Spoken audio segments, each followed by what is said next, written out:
Hello, YouTube. All right, you're looking at my temporary emergency power setup. Hurricane Helene, I guess is the name, is like set to make landfall tonight in Florida on, I think, along the Gulf Coast, but it affected Central Florida as well, East Coast. Power is out for this area, so I have really no internet, no power at all, other than what I'm generating here myself. And what you're looking at is a battery pack, a power pack that I just put together. I don't know if you can see all the pieces and parts here. It looks like a mess in here right now because I was scavenging. I had just gone to Walmart to buy a battery case here today because I was planning on building a power pack for my minivan camper Faith. And shortly after I got home, the power went out. I was like, crap. The camper van doesn't have a power system yet. And good enough, the RV's power system is all kind of semi-dismantled. Battery pack had blown up, and basically it's a mess. So what you're looking at are components that I pulled from Good Enough. This was the Good Enough, the RV that I have in my backyard that I lived in for a while, has two inverters. I think a 2,000 watt or 3,000 watt. I think it was a 3,000 watt and the 750 watt one that I had bought a while back. 750 watts here. I ended up scavenging the 750 watt inverter. I had a smaller one. This other one that I scavenged, that was 120 watts, which would be adequate for running the lights here in the house, and maybe even, well, this fan is actually 12 volts. But it would be adequate for running the lights or charging up my laptop and running my laptop. But I wanted the 750 watts because this is intended to go into the RV, and not the RV, the new camper Faith. So I was going to build this system anyways, except, I wasn't planning on doing it like this, where I basically had to dig through piles of old stuff, rip apart parts of Good Enough, and pull components. So it's basically a battery box, and inside the battery box is an RV battery, a leisure battery. It's just almost like a car battery. It's lead acid, but it's meant for using for like RVs and stuff like that. And the reason for that battery is it's cheaper than the new lithium batteries. Also, it's what I pulled from the Good Enough system, the system from the RV. The battery bank there had blown up. One of the batteries blew up. So that it had like 5 batteries or something, and one blew up, and then I took this one, and so there's 3 more. And the batteries are actually pretty old. The one in here says it's from 2020. So it's 4 years. I think they're rated to last 2 years. So the battery's kind of dead. Right now it says, I know you can't read it on here, I don't know if you can see it, but it says 12.3 because I'm running a whole bunch of stuff on it. And also the battery's like old, and I haven't even serviced it. I haven't added distilled water or anything. I haven't even looked at it because everything's just kind of happening all of a sudden. But anyhow, what I did was I took the battery, put it in there, and you take the negative and you put it up to the black of the inverter here, and you pick the positive, the red side, and you put it up to the red here. And what I don't know, I can try to take it apart, but maybe I'll show you another time. I don't want to disassemble the whole unit right now. I just got it together and I'm running the fan right now. But anyhow, you basically take the positive from the battery terminal and hook it up to the inverter positive, which is the red side. And then you take the negative and you hook up to the negative. And that will allow you to have 120 volts, which is what I'm running the lamp here off right now. And you could run a 12 volt fan as well, but this one is, a 120 volt fan. This is actually a 12 volt fan I bought from Goodwill a long time ago for like $6. And it's really nice. It's endless breeze, 12 volt only.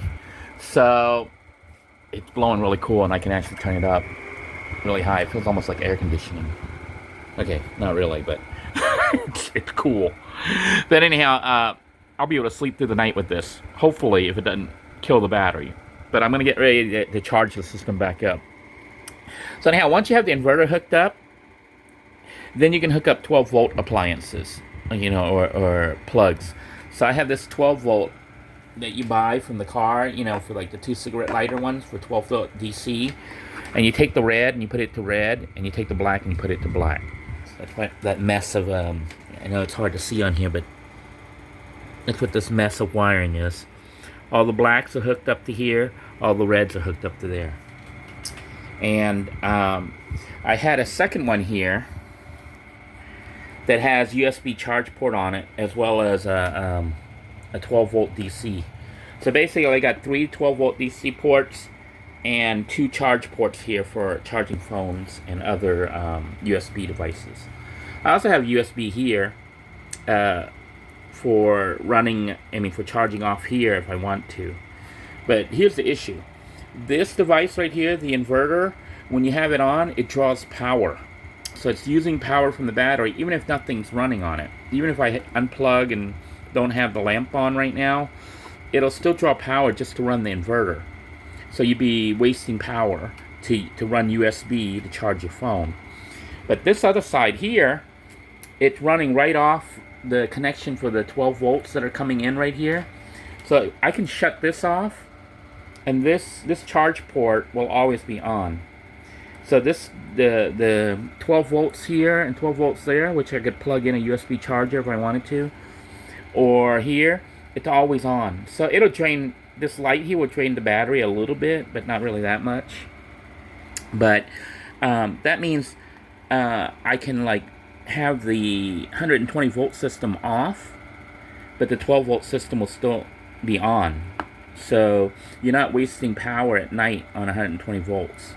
Matter of fact, in the van, I won't really be using 120 volts except for cooking when I hook up my rice cooker to the system.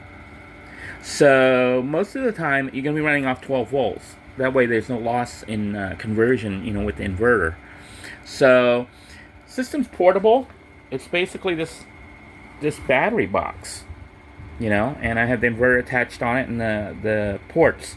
And I can look at the power on here. I know you can't see it on the screen here on the recording, but this tells me how much power it has. It has like 12.3 volts, which is kind of low. And it's because its batteries, like I said, it's 4 years old. And it's actually beyond its life expectancy. And I'm going to add a little bit of water and service it maybe, over the next couple days, whatever, when I get an opportunity, to make sure it has enough, at least distilled water in it, topped off. And I'm going to be taking this battery pack and putting it into my new minivan Faith, and this is going to be the power system. So I can leave it in the van, and then what I'm going to do is hook up a way of doing charging from the alternator, the van's alternator, so the system can be charged up.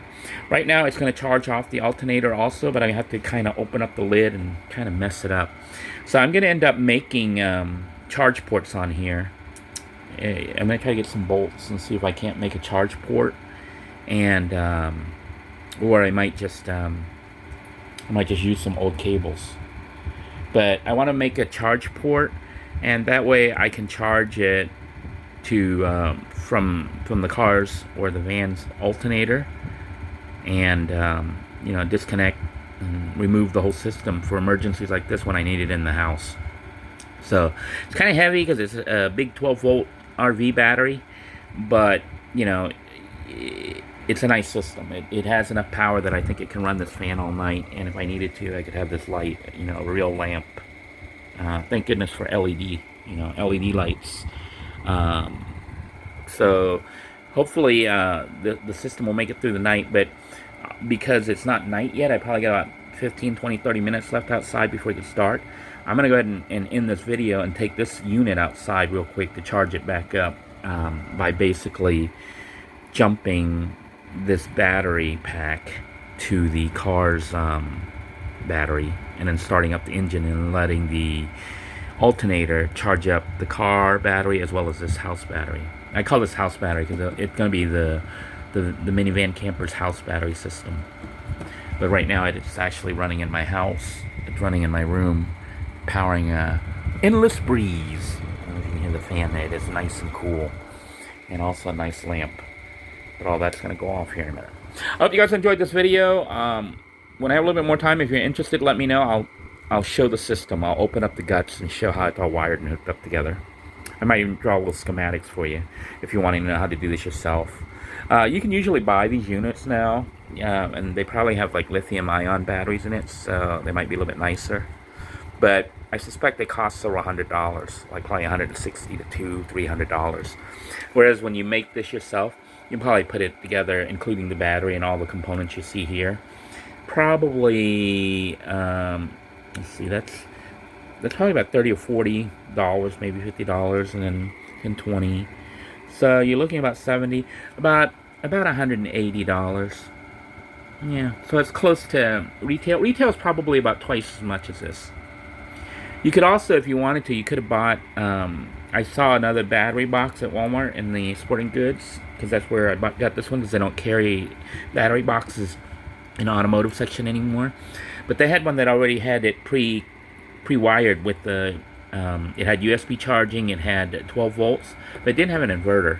And they wanted like $65 for it, so I didn't buy that. I bought this thing for like $13, because I figured I'll just build my own. And that way I know what's on there and what I want, and it can be more versatile. And I specifically wanted 750 watts because I want to be able to run 1 or 2 rice cookers if I need to. And 750 watts is enough to run power tools like my jigsaw and, you know, anything that I need to run 120 volts. I should be able to run on here, other than like air conditioning.